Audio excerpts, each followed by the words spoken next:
सबसे पहले तो आप सभी को गणेश चतुर्थी की हार्दिक हार्दिक शुभकामनाएं हमारी फैमिली की तरफ से।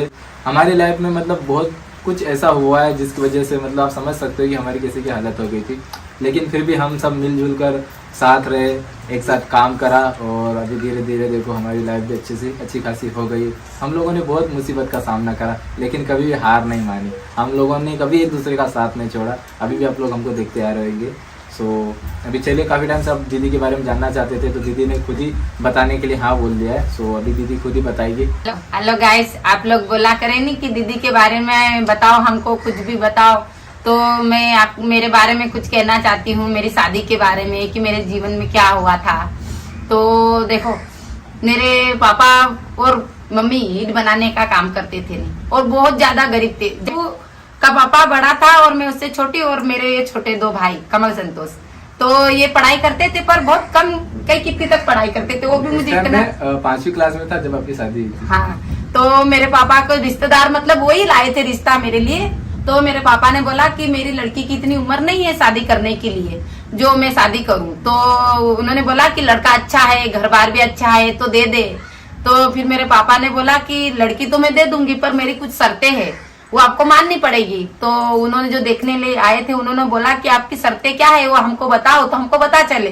पापा ने जो शर्तें उनके लिए रखी कि मेरी बच्ची की तब भी एज होगी तभी मैं अपनी बच्ची को ससुराल पहुंचाऊंगा। और मेरे पापा ने भी सोच लिया कि मेरी बेटी ने अपने घर पे बहुत मजदूरी करी है, तो मेरी बच्ची को अच्छा घर मिल जाए और अच्छा सा परिवार मिल जाए तो मेरी बच्ची खुश रहे। फिर हाँ कर दी। वैसे तो हम गरीब घर से, आपको पहले भी मैंने बताया कि हमारा टट्टे का घर था, पहले बांस का घर था और ऐसा कोई खास घर नहीं था, थोड़ा सा घर था, उसी में हम मैनेज करके रहते थे। नहीं इतनी बड़ी फैमिली थी, मेरे दादा दादी भी थे और मेरे मम्मी पापा और हम 4 भाई बहन। आपकी शादी हुई थी तो दादा नहीं थे?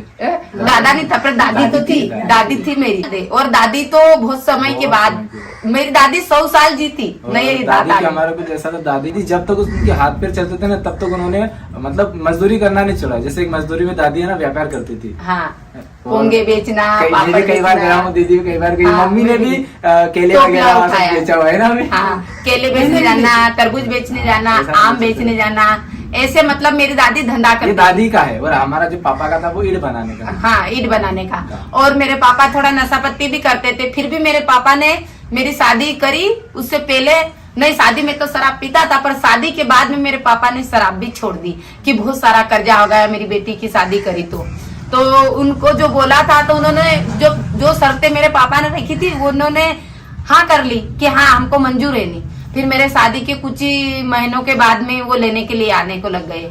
तो मेरे पापा ने, जिन्होंने दिलाई थी उनको बोलने के लगे मेरे पापा कि ऐसा क्या हुआ कि मैंने तो शर्त रखी थी कि मेरी बेटी की जब भी एज होगी तभी मैं अपनी बेटी को ससुराल पहुंचाऊंगा, वरना मैं शादी नहीं करना चाहता। मैंने पहले ही से मना कर दिया था पर तुमने बोला तो मैंने शादी कर दी मेरी बेटी के ऊपर। मैं इनको पहुंचाना नहीं चाहता मेरी बच्ची को अभी। तो उन्होंने क्या बोला कि अब शादी तो कर दी, अब कहाँ लड़की को घर में रखते हो, एक काम करो तुम पहुंचा दो। तो मेरे पापा ने सब रिश्तेदार उनकी सुन ली और फिर मेरे को ससुराल पहुंचा दिया। और ससुराल पहुंचा दिया तो वो मुझे अच्छे से रखने को लगे, जैसे अपनी लड़की को माँ बाप रखते हैं ना, बिल्कुल इसी तरह से रखने को लगे। वैसे तो मेरे को पहुंचे तब मैं बहुत रोई क्योंकि मेरी इतनी कोई ज्यादा उम्र नहीं थी, पर मेरे पापा ने फिर भी पहुंचा दी। फिर भी मेरा पापा 8-15 दिन में मुझे देखने के लिए आ जाता था। फिर मैं ये संतोष को ले गई, ये छोटा था नहीं। हाँ, उस टाइम मुझे याद है कि 5वीं की एग्जाम दी थी और मेरी छुट्टियां लग गई थी, तो इसको मैं ले गई साथ में कि मम्मी मुझे अच्छा नहीं लगता तो मैं संतोष को ले जाऊं। तो बोले कि हाँ ले जा। तो थोड़े दिन तक 8 रोज तक मेरा छोटा वाला भाई रहा। तो फिर मेरी सास बोले कि तुम इतने ज्यादा गरीब हो कि तुम्हारा भाई मेरे घर रह रहा। तो मैं ऐसे बोल दूं कि ऐसा रह रहा, उसकी छुट्टी होने। तो मेरे को अंदर से तो बहुत बुरा लगता था पर मैं किसी को नहीं कहती थी कि मेरी सास ऐसी बोलती है। फिर कुछ समय तक मेरा संतोष रहा। फिर मैंने पापा को फोन लगाया और बोला कि पापा छोटे वाले भाई को ले जाओ, बहुत दिन हो गए, उसकी स्कूल भी चालू हो जाएंगी। तो पापा ने बोला कि हाँ बेटा मैं आ रहा लेने के लिए। तो इसको लेकर आ गया। फिर कुछ दिनों तक और अच्छे रखा करे। फिर क्या बोले कि क्या तेरे बाप ने क्या मेरे लड़कियों को क्या मोटरसाइकिल देज में दी, स्टील के बर्तन दिए, ऐसा दिया, फलाना दिया, ऐसे करके मेरे को ताने मारने को लगे। खेतों में भी जाना, मजदूरी करने भी, बाहर भी जाना, पर मुझे कोई इतराज नहीं था मजदूरी करने से। क्यों कि मैंने तो बचपन से छोटी सी उम्र से मेहनत करना सीखी थी। तो मुझे कोई एतराज नहीं था। फिर भी मेरे पापा कभी भी आते थे नहीं, मेरे मम्मी और पापा भी चले जाते थे मुझको देखने के लिए। कहीं का त्योहार आ जाए तो लेने के लिए चले जाए, तो लेने को जाए नहीं तो जब भी लेने के लिए जाए या बिट्टू तन्नू का पापा, तो मेरा ससुर उससे लड़ाई करे और बोल दे कि तुम्हारी लड़की को कौन सा ऐसा छोटे मोटे त्योहारों पर तो हम पहुंचाते नहीं, बोले की। तो मेरा भैया इसका बिट्टू तन्नू का पापा क्या बोले कि भले छोटे मोटे त्योहारों पर हमारी अकेली बहन है, तो हर त्योहार पर अभी नई नई शादी हुई है उसकी, तो उसको एकदम से अच्छा नहीं लगेगा, तो 1-2 दिन रहेगी और वापस आ जाएगी। बोले कि नहीं नहीं नहीं, हम नहीं पहुंचाते, अभी कोई बड़ा त्योहार आएगा नहीं तब लेने आना। तो बिट्टू तन्नू का पापा की भी उतनी खापी उम्र नहीं थी, तो मेरा भाई छोटा सा मुंह लगाकर वापस आ जाए नहीं कि अब क्या करूं, बेन रहने दे, तू मत आए, और कहीं का अच्छा त्योहार आएगा नहीं तब तेरे को लेने को आऊंगा। तो हाँ मैं भी हाँ बोल दूं, हाँ भैया चला जा। जैसे आपके गांव में भी कोई मेहमान आते होंगे तो आसपास कोई भी होंगे, अच्छा ही होगी तो चाय पीने के लिए बुलाएंगे, मतलब बात विचार से कि अच्छे लोग है भाई, कि हाई समझे अपने गांव में आए तो उनको चाय पीने के लिए। तो आसपास मेरे पापा चाय पीने के लिए जाए नहीं तो आसपास के लोग क्या बोले कि तुम्हारी बेटी को तो बहुत बेले पाड़ते हैं ये, और घर में खेत में भी मजदूरी करवाते हैं, और उसके बाद में इसको बाहर भी मजदूरी करवाने के लिए पहुंचाते हैं, और मजदूरी करवाने और काम करवाने के बाद में भी इसको बहुत बोलते हैं, बोलते भी बेकार बेकार है, पर वो तुमको बोलती कि नहीं। तो मेरा पापा क्या बोले कि मेरी लड़की को मैंने ऐसे गुण नहीं दिए जो हमको आकर बोले, पर फिर भी आप कहते हो नहीं तो मैं पूछूंगा एक बार फिर मेरी बेटी को। तो मेरा पापा वहीं पर बिठाकर पूछे कि क्यों बेटा तेरे को कोई तकलीफ है, तो मैं क्या बोल दूं कि नहीं पापा मेरे को तो कोई तकलीफ नहीं, मैं बहुत खुश हूँ अपने घर। मेरा पापा क्या बोले कि मेरी बेटी अपने ससुराल में खुश है, उसमें हम भी खुश है, ऐसा मेरा पापा बोल दे। तो मैंने एक बार ऐसा बोला कि मम्मी जी मेरे पापा तो गरीब थे, आप लोगों को तो दिखा करे कि हम गरीब है, हमारी इतनी औकात नहीं थी कि इतना जरा दे सके, तुम्हें तो हमको जबरदस्ती हाँ करवाई, नहीं तो मेरे पापा तो मना कर दिए थे, ऐसा करके वो बोला करे। फिर भी हमको मेरे को कोई बुरा नहीं लगे, और ना ही तो कभी मैं मम्मी पापा को बोलूं कि मम्मी पापा मुझे बोलते हैं कि मैं मजदूरी करती हूँ तो क्या मेरा घर है, मेरी कमी उम्र थी। और मेरे सास क्या बोले कि हाँ इसको बच्चे तो होते नहीं, इसको छोड़ दे, बोले कि दूसरी लाएंगे, बोले कि मतलब कई चीज नहीं मिलती थी मेरे को वहां पर, ना कपड़े मिले, मेरे मम्मी पापा के घर से जो कपड़े लेकर जाऊं वही पहनूं, कुछ भी सामान नहीं मिलता था। फिर भी मैंने अपने मम्मी पापा को कभी कोई शिकायत नहीं करी कि मम्मी पापा मुझे ऐसे रखते वैसे रखते, ये जाए नहीं तो हमेशा खुश हो जाऊं। तो मेरे मम्मी पापा को महसूस भी नहीं होने दूं कि मुझे कोई जरा सी भी तकलीफ है। और मेन ज्यादा तकलीफ क्या थी उनको कि मुझे बच्चे नहीं होते थे। बहुत सारी भाई बहन कहती भी थी कि उनको बच्चे नहीं होते, उनकी उम्र होगी ना तो उनको भी बच्चे होंगे, ऐसे ताने देना। फिर मेरे पापा ऐसे जाया करे तो आसपास के लोग कहने को लगे कि तुम्हारी लड़की को ले जाओ भाई, ये अच्छे लोग नहीं है, इसको बहुत बेले पाड़ते। बोले कि मेरी लड़की तो कभी ऐसी कहती नहीं कि मुझे बेले पाड़ते हैं, पर फिर भी मेरे पापा कहीं इतना ये नहीं रखते, तो मेरी बच्ची खुद बोलेगी नहीं उस दिन मेरी बच्ची को ले जाऊंगा। और बच्चों के होने के नई कारण से वो मुझे रखना भी नहीं चाहते थे और हमेशा देश के लिए ताने मारते रहते थे। मैंने बोला तो सर ना टीकी मिलती थी, ना पहनने के लिए चूड़ी, ना पहनने के लिए चप्पल, ना पहनने के लिए कपड़े मिलते थे। हालांकि मेरे पापा गरीब जरूर था पर मैंने बहुत सारे कपड़े पहने क्योंकि मैं अकेली थी नहीं। हर त्योहार पर मेरे पापा से जिद करके कपड़े ले लाती थी कि नहीं पापा मुझे वही कपड़े चाहिए, पर मुझे ससुराल में कुछ भी नहीं मिला। फिर भी बहुत सारी लड़ाइयाँ करी, उन्होंने गाली गलौज करी, इनको कुछ भी नहीं बताती थी, कभी भी नहीं। मेरे चेहरे को देखकर मेरे मम्मी पापा पूछते थे नहीं, फिर भी नहीं बताऊं कि नहीं मैं तो कहा मैं तो खुश हूँ, तुमको ऐसा ही लगता है। हाँ तुमको क्या लोग बोल देंगे तो ऐसा वैसा तुम मान लोगे, मैं तो नहीं तुमको बोलती। तो मेरे मम्मी पापा बोले कि हाँ क्या हमारी लड़की क्या झूठ बोलेगी। फिर मेरा बड़ा भाई काम करता है और 2 संतोष कमल स्कूल जाते हैं, तो मैंने बोला कि आप जब लेने को आएंगे नहीं तभी जाऊंगी मैं भी, क्योंकि सभी मेरे को ताने मारा करते हैं और बोला करते कि तेरे को बच्चे नहीं होते, तेरे पापा ने क्या दे दिया, स्टील के बर्तन दिए वैसा ऐसे करके बोला करते हैं। तो मैंने सोचा कि अब लेने को आएंगे नहीं तभी जाऊंगी, उससे पहले नहीं जाऊं। और ऐसे भी वो कब पहुंचाते थे जब राखी का त्योहार आए, जैसे दूसरा कोई त्योहार रहे नहीं तो वो पहुंचाते नहीं थे मेरे को। ममता को ब्लॉक में देखते हो ना, ये भी संतोष के बराबर थी, हाँ थोड़ी बड़ी थी। हमने क्या करी, छाव थी, खटिया पाड़ ली और वहाँ पर 2 बहन सो गई। मैंने बोला कि अच्छी छाव है, अपन यहीं पर सो जाते हैं। बोले कि हाँ। तो अचानक से मेरे पास में क्या आ गया, नोटिस आ गया नहीं कोल्ड का। तो मैं तो अनपढ़ हूँ, मेरे को क्या पता ये क्या है नहीं। तो मैंने ममता को बोला ये क्या है, और मैं तो उसको पहचानती भी नहीं। बोले कि ममता तेरे पर तो चोरी का इल्जाम लगा है और ये नोटिस कोल्ड से आए ले।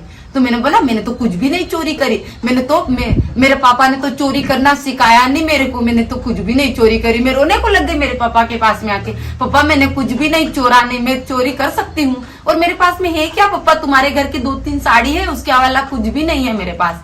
बोले कि तेरे ससुराल वालों ने रिपोर्ट डाल दी तेरे नाम से।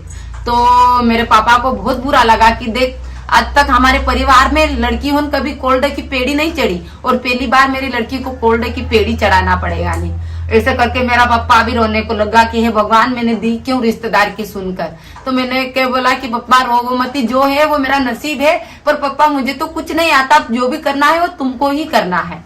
तो फिर मेरे पापा बोले कि बेटा अब तू बता कि तेरे को कैसे रखते थे।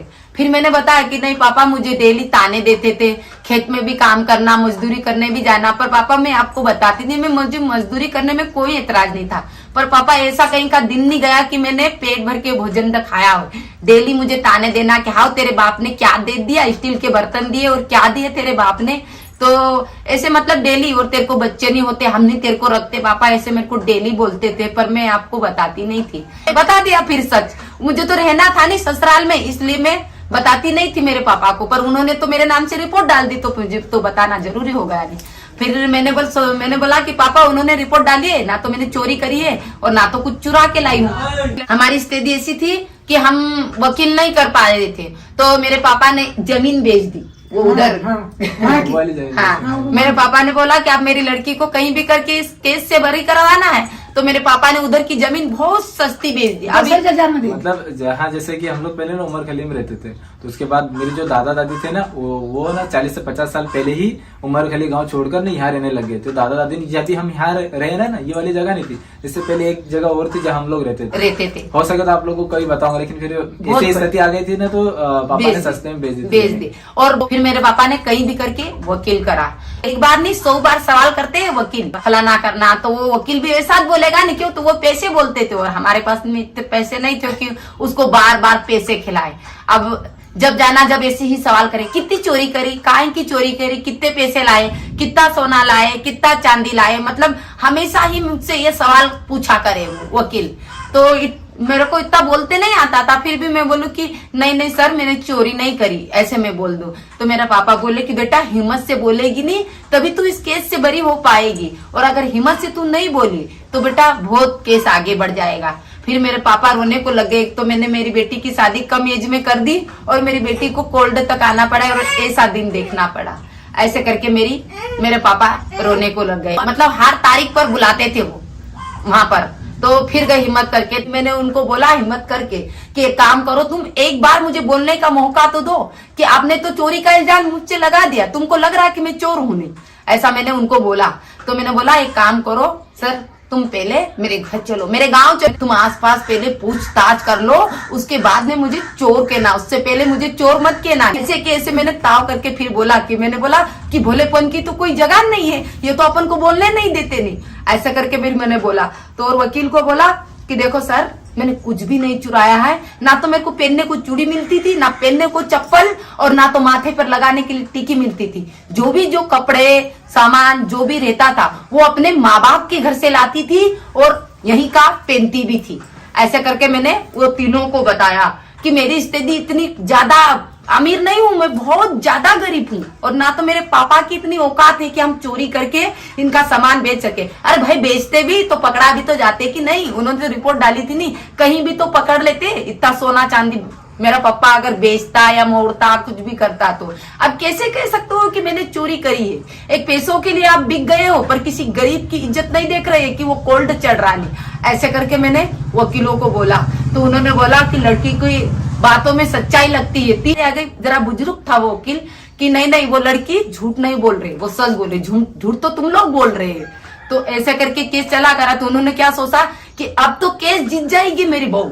तो उन्होंने क्या करा, यहाँ हमारे घर आए और क्या बोला कि एक काम करो भाई जी, लड़की का तलाक करवा दो। तो मैंने क्या बोला कि नहीं मैं तलाक तो दूं नहीं, क्यों कि इन्होंने मुझे कोर्ट और थाना कचहरी चढ़ाया है, मैं तलाक तो इनको दूं ही नहीं। पापा मुझे इनको तलाक नहीं देना, मैं जिंदगी भर इनका केस लड़ूंगी, पर मैं तलाक नहीं दूं। तो मेरे पापा क्या बोले, बेटा जवान लड़की तू कब तक कोल्ड के चक्कर काटेगी, बेटा तू तलाक दे दे। तो उन्होंने क्या करा, यहीं पर फाइलन करवा दिया मेरा। मेरे पापा को रिश्तेदार बोले कि एक काम करो, तुम्हारी लड़की के लिए अच्छे से रिश्ता लाते हैं और तुम्हारी लड़की को दे देते हैं। तो मैंने मेरे पापा को क्या बोला कि मैं आपको इतना काम करके देती हूँ पापा, मैं कहीं नहीं जाना चाहती पापा, मैं यहीं पर रहना चाहती हूँ। मेरे भाई की शादी करना, मतलब बिट्टू तनु का पापा जो था उसकी शादी नहीं हुई थी, मेरे भाई की शादी करना चाहती हूँ। और संतोष कमल छोटे छोटे पापा तू कितना कमाएगा, नहीं मैं शादी नहीं करना चाहती। तो मेरा पापा क्या बोले कि नहीं बेटा तू कब तक हमको कमा कमा के देगी, हमको बेटी की कमाई नहीं चाहिए, नहीं ऐसा मेरा पापा बोले। तो मेरे पापा को जब भी रिश्तेदारी होने ही बेवकूफ बना दिया। मेरे पापा को इतनी बुद्धि भी नहीं कि क्या कर रहा हूं मैं, एक मतलब लड़का पागल था नहीं। थोड़ी बहुत शराब पिला दी, मेरे पापा ने हाँ कह दी कि हाँ अच्छा है लड़का, अच्छा होएगा। ऐसे करके मैंने पापा को बोल दिया कि पापा तुमने मेरी बात तो पक्की कर दी, मैं पर ससुराल जाऊं भी नहीं और मुझे रहना भी नहीं है। कि नहीं नहीं बेटा ऐसी क्या करती है, नहीं पापा मुझे कहीं जाना नहीं है, मुझे यहीं पर रहना है, ऐसे करके बोली। तो फिर भी मेरे पापा माने नहीं और फिर मुझे दूसरी जगह दे दी। 2 या 3 दिन रही, मेरे भैया को बोला कि भैया मुझे लेने का, मेरी तबीयत नहीं ठीक है। मतलब हमेशा मेरी तबीयत ठीक नहीं रहती थी, बीमार भी रहती थी, पर मैं ऐसी हालत में ही काम करा करती थी। फिर मेरे बड़ा भैया गया तो मुझे लेकर आ गए। मैंने अपने बड़े भैया को, थोड़ी होशियारी आ गई थी, मैंने भैया को बोला भैया वो तो पागल है रे, मैं तो नहीं उस पर रहूंगी और मुझे जाना नहीं है ससुराल। तो ऐसी क्या कहती है बेन, तू पहले से मेरे को बताती नहीं। नहीं मैंने पापा की इज्जत रखी और मैं चले गई, पर मैं अब नहीं दोबारा नहीं जाना चाहती और जो जाऊंगी तो मैं तो मर जाऊंगी पर उस पर नहीं रहूं। तो मेरे भैया ने बोला कि पापा बेन तो ऐसी बोल रही, मैं तो नहीं अपनी बेन को खाऊं, मेरी अकेली बेन है। मैंने पापा आपको पहले ही बोला था कि मेरी बेन को अच्छे से पूछ लो तभी देना, नहीं पर पापा ने क्या थोड़ा नशे वशे में मेरे को दे देनी। फिर और मेरे पापा ने बोला कि बेटा हमारे गलती हो गई, हमको माफ कर दे, हमने देखा नहीं लड़के को और तेरी शादी करवा दी, वहां तूने मना करा पर फिर भी हमने करवा दी, तो सॉरी बेटा हमारी गलती हो गई, अब तू नहीं जाना चाहती, वो पागल है तो पागल पर मेरी लड़की कैसे रहेगी। तो मेरे पापा ने फिर नहीं कह दिया, नहीं तो नहीं कह दिया। तो फिर और कुछ समय के 1-2 साल बाद में मेरे पापा बोले कि बेटा तेरे को अच्छा सा घर देखकर कहीं दे दूं। तो मैंने सोचा कि मेरा पापा तो शराब पीता है, काम तो करता है पर उतनी ज्यादा ध्यान नहीं रखता है, नहीं घर में। मेरे पापा और ज्यादा पीने को लग गए, दारू छोड़ी थी फिर भी पीने को लग गए कि मेरी जिंदगी, मेरी लड़की की जिंदगी मैंने ही बर्बाद कर दी। मेरी अकेली लड़की थी, उसकी भी जिंदगी को संवार नहीं सका। फिर मेरे 2 भाई छोटे छोटे थे, बिट्टू तन्नू का पापा था। तो मैंने क्या बोला कि भैया अपन बहुत सारी मेहनत करेंगे और अच्छा सा घर बनाएंगे और संतोष कमल को पढ़ाई करवाएंगे। तो संतोष को खरगोन पढ़ाने के लिए कॉलेज जाने को लग गया। छोटे वाले भाई ने डरावरी चालू कर दी, बोले कि इतने पैसे नहीं है भाई अपने पास में जो 2 भाई पढ़ाई कर सके, एक भाई किसी को भी पढ़वा ले। तो कमल का दिमाग बहुत कम था, मतलब पढ़ाई में उतना ज्यादा, उसने भी 9वीं तक पढ़ा लिखा है वो। इनको कपड़े लेकर देना हर त्योहार पर और घर चलाना पूरी जिम्मेदारी बिट्टू तन्नू का पापा था, नहीं उसने संभाल ली। मिलजुल कर हिट बनाते थे और काम, सबसे ज्यादा काम मेरे मम्मी पापा से उतना काम नहीं होता था।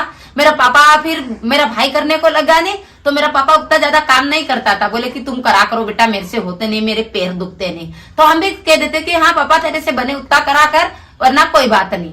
फिर मेरे भाई की भी ऐसा कि मेरे भाई को अब शादी करना चाहिए। अब मेरे पापा को बोलूं तो मेरा पापा शराब पीकर इधर उधर ये करा करे।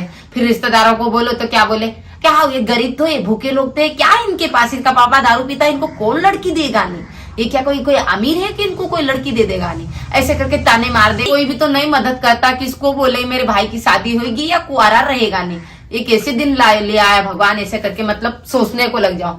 फिर एक दिन ऐसा समय हुआ कि ये बिट्टू तन्नू की मम्मी को लाए, तो ऐसे ही ले आए, मतलब किसी मंदिर में जाकर बात विचार कर ली, लड़की पसंद आ गई। मेरे भैया ने क्या करी, एक जूने ही कपड़े भी नहीं मिले पहनने को मेरे भाई को। इतना कमाया वो, इतना सब पूरे परिवार के लिए, पर एक जोड़ी कपड़े भी नहीं मिले। ऐसे ही फटे हुए कपड़े ऊपर गजरे डालकर वो भाभी को घर ले आया। अब क्या करे, हमारी स्थिति भी सी थी और हमारी गरीबी भी इतनी ज्यादा थी कि हम ज्यादा कुछ कर नहीं सके। तो मेरे भाई की ऐसी ही शादी करके हम घर ले आए बिट्टू तन्नू की मम्मी को। फिर क्या हुआ कि संतोष को पढ़ाना, घर का खर्चा, मतलब बहुत सारी जिम्मेदारी उन बढ़ गई कि घर में भाभी आ गई। भाभी को क्या बनाना आता था, सिर्फ रोटी, उसके अलावा कुछ नहीं काम आता था। मेरी मम्मी खड़ी होगी 4 बजे से, मतलब आपने देखा है कि भगवानपुर में भी हम 4 बजे या 3 बजे से खड़े हो जाते थे काम के लिए। तो मेरी मम्मी क्या करेगी, झाड़ू लगा देगी, गर्म पानी रख देगी, चाय बना लेगी, सब्जी बना लेगी, आटा गूंद देगी, फिर मेरी भाभी को आवाज देगी। अब उनकी भी समझदारी होना चाहिए कि मेरी सास उठ रही तो मैं खड़ी हो जाऊंगी। तो वो उठेंगे, नहाएंगे, उसके बाद में रोटियां डाल के दे देंगे। रोटियां बन जाए, फिर मेरी मम्मी हमारे लिए, मम्मी इतना टाइम क्यों लगा दी, बहुत ज्यादा भूख लगी है। मतलब हम बहुत ज्यादा मेहनत भी करते थे नहीं, तो भूख भी बहुत ज्यादा लगती थी। तो फिर मेरी मम्मी बोले कि हाँ बेटा हो जाती है टाइम, पानी भरना, ये करना। हाँ मम्मी चलो ठीक है। तो मतलब मैं क्या कितना काम करती थी, आप लोगों को मेरे काम के बारे में बता दूं। सबसे पहले तो मैं ईंट बना लेती थी, उसके बाद में ये जैसी बरसात लग गई तो मतलब बाईहन जाना लकड़ी लेने। मतलब पहले हमारे घर में गैस नहीं था, आपको बताया ना, हम बहुत ज्यादा गरीब थे।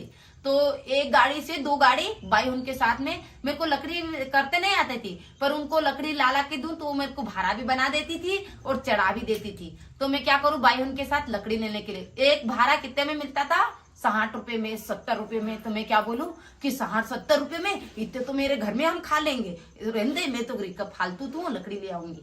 लकड़ी 1 से 2 गाड़ी कर लेती थी। उसके बाद में कहाँ चले जाती थी मम्मी और मैं, मम्मी कपास भी जैसे कैसा रहता था मैं बताऊं, जैसे ऐसा लगता था जैसे हम ईंट बनाने का भी काम करते थे। उसके बाद में ऐसा रह जाता था कि बारिश लग जाती थी, तो दीदी क्या करती थी, जंगल जाती थी और वहां से लकड़ी लेके आती थी। और दीदी का कुछ ऐसा था कि जैसे भैया की शादी नहीं हो रही थी, तो दीदी ने एक मन्नत मांगी थी कि 5 साल तक मैं नंगे पैर चलूंगी मेरे बड़े भाई के लिए। शादी अगर हो जाएगी तो जैसे फिर भैया की शादी हो गई तो दीदी फिर क्या करे, नंगे पैर जाती थी जंगल और वहां से लकड़ी लाती थी। क्योंकि यहाँ पर मतलब ऐसे कि जैसे हमारा मिट्टी का चूल्हा था तो उसको जलाने के लिए लकड़ी भी चाहिए। 1 साल भरी की लकड़ी इकट्ठी करती थी जब तक ईंट बनाए। तो ऐसा था कि लकड़ी भी चाहिए होती थी, लेकिन अगर हम यहाँ से लकड़ी ले तो बहुत महंगी मिलती थी, तो थोड़ी सी आती थी। तो दीदी और मैं बहुत सारी ले आती। तो दीदी क्या करती थी, जंगल जाती थी लकड़ी लेने के लिए, वो भी नंगे पैर। आप समझ सकते हो, नंगे पैर जंगल जाना और लकड़ी लेके आना। 5 साल तक फिर मैं भगवान से अरदास करी। जैसे दीदी आती थी तो आधी दूर में जैसे पता चलता था दीदी आ रही, मेरा भैया जाता था। तो कभी कभी अगर मैं चले जाता था तो मेरे से तो हिलता भी नहीं था, इतना वजन रहता था बाहर में। मेरा बड़ा भैया जाता था, ऐसा मतलब बाप रे मैं तो मरीगा, इतनी सारी लड़की मत लाया कर मेरी बहन, तू मत लाया कर, कम लाया कर, कम। तो मैं बोलूं कि नहीं भैया मैं तो अकेली चढ़ा लेती, मेरे को कहीं वजन लगता नहीं, मेरा खंदा मुड़ गया नहीं, ऐसा करके बोल देता था। नहीं तो दीदी ने भी बहुत मेहनत करी भी, मतलब ईंट भी बना लेना, उसके बाद जंगल से लकड़ी भी लाना। उसको जैसे कि हमारे ईंट का काम बंद हो जाता था, उसके बाद क्या पूरी फैमिली मिलकर कहाँ जाती थी, उमर गली, हमारा मेन गाँव वही है। तो वहाँ कपास, जो हमारे यहाँ ना गाँव में कपास ज्यादा चलती है। मतलब हमारे यहाँ हमारे जहाँ ढुलकोट रहते हैं ना, यहाँ पर कोई मजदूरी ज्यादा नहीं चलती। यहाँ पर मजदूरी के नाम पर भाई जो हमारी ईंट भट्टी का काम है ना वही चलता था, उसमें मजदूरी वगैरह सब मिलती थी। लेकिन फिर बरसात में तो ईंट का काम बंद हो जाता था, तो फिर सभी फैमिली कहाँ जाती थी, कपास लेने के लिए। तो वहाँ थोड़ा बहुत पैसा आ जाता था, बट इतना हम कभी नहीं कमा पाए कि जोड़ सके। मतलब जितना कमाते थे खाते थे, हाँ बस, और थोड़ा बहुत कर्जा ही हो जाता था हमारी। ना खेती थी हमारी ना कुछ थी, हाँ पर मम्मी और मैं 1-1 क्विंटल कपास बीनती हूँ। अच्छा काम करते, तो बस यही लाइफ हमारी चलती रहती थी। कुछ समय के बाद में ये बिट्टू हुआ नहीं भाभी को, थोड़े थोड़े मतलब बड़ा होने को लगा, तो 1 साल का हो गया। फिर अचानक से भैया की भी तबीयत खराब हो गई कि अचानक से डेथ हो गई। जो भी हुआ था, अगर मैं चाहूँ कभी तो अच्छे से बता दूंगा। तो उस टाइम तन्नू पेट में भी थी और बिट्टू चलना भी नहीं सीखा था। 1 साल से ज्यादा एज थी लेकिन चलना नहीं सीखा था। आप समझ सकते हो ना कि उस टाइम हम लोगों की हालत क्या हो गई थी। मतलब जो जिस भैया के दम पर मतलब हमारा घर चलता था, तो भाई पहनने को कपड़े नहीं मिले। हमारे भैया के शांत होने के बाद में मेरा पापा पागल हो गया। जिसको उसको पूछे, अरे यार मेरा बेटा था नहीं यहाँ पर, तो लोग क्या बोले, अरे इसका पापा तो पागल हो गया। मेरे भैया ने कभी किसी को किसी चीज से बेले नहीं करने दिए। मेरा पापा पागल टाइप हो गया मेरे भैया की डेथ के बाद में। तो 2 या 3 महीने या 4 महीने मेरे पापा जी 3 महीने नहीं, फिर पापा ने थोड़ा मतलब नशा ज्यादा करने और खाना नहीं और नशा करना और जिसको उसको पूछना और रोआ करना कि मेरा बेटा यहाँ था, तुमने देखा था नहीं, घर ही नहीं आ रहा, कब से बोला था। मतलब पापा मतलब नशा करते थे तो फिर होश नहीं रहता था। भैया के जाने के बाद 3 महीने बाद हमारे पापा भी छोड़ के चले गए। फिर सोच लो कि हमारी हालत क्या हो गई थी। मतलब जैसे हम ईंट बनाने का काम करते थे तो मतलब हमसे भैया पापा ने कर्जा भी लिया हुआ था। तो भैया के पापा के जाने के बाद मतलब उन्होंने भी पैसे देने से मना कर दिया कि मतलब ये क्या पैसे चुकाएंगे। हमने क्या करा कि भगवान आप क्या करे, कैसे भी करके मतलब ना पहनने को कपड़े मिले ना खाने को कुछ मिले, मतलब बहुत ज्यादा गरीबी आ गई। अब कमाने वाला भी नहीं रहे, पापा भी नहीं रहे और भैया भी नहीं रहा। तो मैंने बोला कि तू फिक्र मत करो, हम वही काम करेंगे जो मेरा भैया करता था। नहीं तो थोड़े थोड़े की 1500 बना दी, कल 2000 बना दी, ऐसे कर करके मतलब हम 3 माँ बेटों की इतनी हिट बनाने को लग गए। तो फिर सेठ को भी यकीन आने को लगा कि नहीं भाई कि ये तो अच्छे काम करते हैं, जैसे भाई और पापा करता था वैसे ही ये काम करते हैं। तो वो भी थोड़े थोड़े पैसे कटने को लगे तो बाजार हाट के थोड़े बहुत पैसे वो देने को लगा। और धीरे धीरे संतोष ये वीडियो बनाने को लग गया। तो हम ऐसे बोले कि संतोष तू ऐसा क्या करता है रे, गांव वाले हंसते हैं, हमको चिल्लाते हैं, ऐसे बोलते तेरा भाई क्या ऐसे पागल जैसा करा करता है। मतलब पहले क्या चलता था, वो टिकटॉक चलता था। तो मैं बोलूं कि क्या पता काका क्या करा करता है। तो ये संतोष क्या बोलते कि दीदी इस पे मुझे पैसे मिलेंगे। तो मैं क्या बोलूं, हाँ ऐसे मोबाइल में बोलने से कोई लोग पैसे देते हैं, अपन को इडली बनानी है आगे भी। तो ये हाथ देता था, नहीं नहीं दीदी तुम नहीं समझते, पर मेरे को आगे पैसे मिलेंगे। तो हाउ बोल दो, हाउ चल ठीक है नहीं, पर ये काम खत्म कर ले फिर वीडियो बनाना। देख ये वीडियो बाद में बनाना, पहले अपना काम खत्म कर। तो संतोष क्या बोलते, हाँ दीदी सही है, पहले अपना काम खत्म कर देता हूँ फटाफट फिर मैं वीडियो बनाऊंगा। मेरा मुकाबला सिर्फ संतोष कर सकता था ईट बनाने में, ये मतलब मेरी बराबरी कर सकता था ईट बनाने में। मेरी मम्मी भी बहुत काम कर रही हुई है और मेरी मम्मी के भी बहुत हाथ चलते थे ईट बनाने में। बाद में फिर मतलब आपको तो सब पता ही बाकी की स्टोरी। फिर हम सब मिलजुल के काम करने लगे और फिर YouTube मैंने स्टार्ट करा। उसके बाद अभी हमारी अभी देख ही सकते हैं अभी कैसा क्या हो लोगों की जैसे मैं भी चाहता हूँ कि आप शादी कर लो। क्यों मम्मी? हाँ। जो भी है अगर शादी हो जाए तो अच्छी बात है। अभी भी आपकी मतलब इतनी एज थोड़ी हुई है कि आप शादी नहीं कर सकते हो। अगर आप चाहो तो फिर हम लोग देखे वैसे कथे भी देखी रहा। नहीं अब मेरे मतलब बहुत समय के बाद मैंने आपको बोला था ना कि मेरे को वहां पर दी थी, तो तभी से मैंने सोच लिया था कि मैं अपने माँ बाप को और अपने भाइयों के ही पास रहूंगी हमेशा। कभी ससुराल की बात भी नहीं करूं और ना ही तो कभी ससुराल जाऊं, मुझे अपने घर में ही रहना है। तो इसलिए बहुत समय हो गया, मतलब मेरी शादी को बहुत टाइम हो गया नहीं। और मैंने कभी भी अपनी जिंदगी के बारे में फिर सोचा नहीं कि मैं शादी कर लूं या शादी करना चाहती हूँ। मैं जैसी हूँ वैसी खुश हूँ अपने घर में। मेरा तो छोटा सा परिवार है और मैं खुश भी हूँ। मतलब अभी तो अपनी इज्जत अच्छी खासी हो गई है। सब लोग चाहते कि अभी दीदी की भी शादी कर दो, सब यही चाह रहे। तो आप क्या चाहती हो? मतलब हम भी तो जान ले, अब इतनी भी ज्यादा एज नहीं है आपकी की शादी नहीं हो सकती। क्यों? हो सकती है पर मैं शादी नहीं करना नहीं चाहती। मैंने शुरू से बोल दिया था कि मैं अपने भाई बहन के ही पास में रहूंगी। ऐसे कि मेरी तबीयत भी हमेशा खराब रहती है, मतलब हमेशा कहीं ना कहीं दुखा कर। आप लोगों ने देखा भी है कि कई बार संतोष मुझे हॉस्पिटल ले गया है, जांच वन करे, कोर्स दिलाए है, फिर तो कुछ दिनों के लिए हम भर्ती भी हुए। तो मतलब हमेशा वो कमल की तो पहली बार तबीयत खराब हुई थी, पर मेरी तो मतलब हमेशा ही ऐसी तबीयत खराब हुआ करती है। और फिर से मतलब ससुराल के ताने सुनना, उनके ऐसे कि इनको बच्चे नहीं होते, फलाना नहीं होते, मतलब ऐसे करके बोल सुनना। इसलिए मुझे किसी के बोल सुनने से अच्छा तो मैं अपने घर पे ही खुश रहूं, मुझे कहीं नहीं जाना है। मैं अपने घर में खुश हूँ, मेरी माँ है और मेरे भाई के 2 बच्चे हैं और मेरे 2 भाई, इतना सा हमारा परिवार है और हम अपने परिवार में बहुत खुश हैं।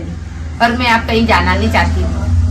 जो भी था आप लोगों ने सुनी दीदी की स्टोरी। बस दीदी जैसे कि बताते हैं ना कि दीदी को मतलब जैसे पहले ससुराल गई थी ना, तो 2 साल तक शायद हमारे ना, हाँ, 2 साल 2 साल तक रहे दीदी। तो मतलब दीदी को बच्चे नहीं होते थे, तो ससुराल वाले जैसे दीदी ने बताया ना कि ताने मारते थे कि बच्चे भी नहीं होते इनको, और दहेज के लिए भी ताने मारते थे कि क्या तुम्हारे ससुराल मतलब तेरे घर से क्या दिया, कोई बड़ा दहेज तो दिया ही नहीं। तो इस वजह से ताने मारना मतलब एक बहाना मिल जाता है ना कि बच्चे नहीं होती, तो कहीं भी करके लड़ाई झगड़ा करके तलाक वगैरह हो जाए तो छुटकारा मिल जाता है कि वो दूसरी बहू ले आए। आजकल तो अब यही चल रहा है, मतलब अगर लड़की को बच्चे नहीं होते तो फिर ससुराल वाले वैसे ताने मारने लग जाते, कहीं भी करके वो रिश्ता तोड़ देते। लेकिन अब उसमें उस लड़की की क्या गलती होती है जो उसको इस चीज की सजा मिलती है? तो अभी वही सजा दीदी को भी मिली और उसी की वजह से आप समझ सकते एक तरफ से दीदी की लाइफ भी खराबी हो गई है। हम तो फिर भी चाहते हैं कि दीदी और शादी कर लो, बट दीदी का मेन रीजन यही है कि वापस से ससुराल जाऊंगी, वापस से भाई के भी ताने सुनने पड़ेंगे। और फिर मेन रीजन ये है कि दीदी की हमेशा तबीयत खराब रहती है, हमेशा 10-15 दिन में दीदी की तबीयत खराब। अभी तो जाती रहता तबीयत खराब ही ऐसा चलते रहता है। तो यही कुछ रीजन है। तो कि जो भी स्टोरी थी दीदी की सब आप लोगों को बता दी। अब जो भी आप लोग बहुत टाइम से पूछ रहे थे दीदी के बारे में बताओ, दीदी के बारे में बताओ, तो दीदी की एक पर्सनल लाइफ है, एकदम से मैं शेयर नहीं कर सकता क्योंकि मुझे पता है कि अगर मैं दीदी की लाइफ ऐसे शेयर करूंगा तो बहुत सारे व्यूज वगैरह सब आ जाएंगे। बट मैं व्यूज के लिए अपनी फैमिली को इस तरह से मतलब जो पुरानी बातें मतलब वो नहीं कर सकता। और भैया पापा के बारे में अगर आप लोगों को बताना चाहो तो मैं बता जरूर सकता हूँ, लेकिन उस टाइम फिर हम रोने लग जाएंगे। तो फिर लोग बोलेंगे कि सिंपत्ति ले रहे हो, ये ले रहे हो, क्योंकि भैया पापा की स्टोरी कुछ ऐसी बताएंगे ना तो मैं भी रोने लग जाऊँ। वैसे तो मैं बहुत हिम्मत रखता हूँ, बट अगर वो बातें निकली ना तो हम इमोशनल हो जाएंगे। और मैं नहीं चाहता कि मैं अपनी फैमिली को रुलाऊं या ये करूं। मैं अपनी फैमिली को हमेशा खुश रखना चाहता हूं और वही मैं कोशिश करते रहता हूं। आप लोग भी नोटिस करते रहते हो। तो जो भी था दीदी की स्टोरी वो आप लोगों के साथ शेयर कर दिए। अभी हम इस ब्लॉग का एंड कर लेते हैं। आप मेरे बारे में जो पूछते रहते थे, जो मैंने बताया आप लोगों को, ये ब्लॉग आप लोगों को कैसा लगा तो इसको लाइक करना, सब्सक्राइब करना, बेल आइकन को दबा देना ताकि आने वाले वीडियो की नोटिफिकेशन आपके पास पहुंच सके। तो मिलते हैं नेक्स्ट ब्लॉग में। बाय।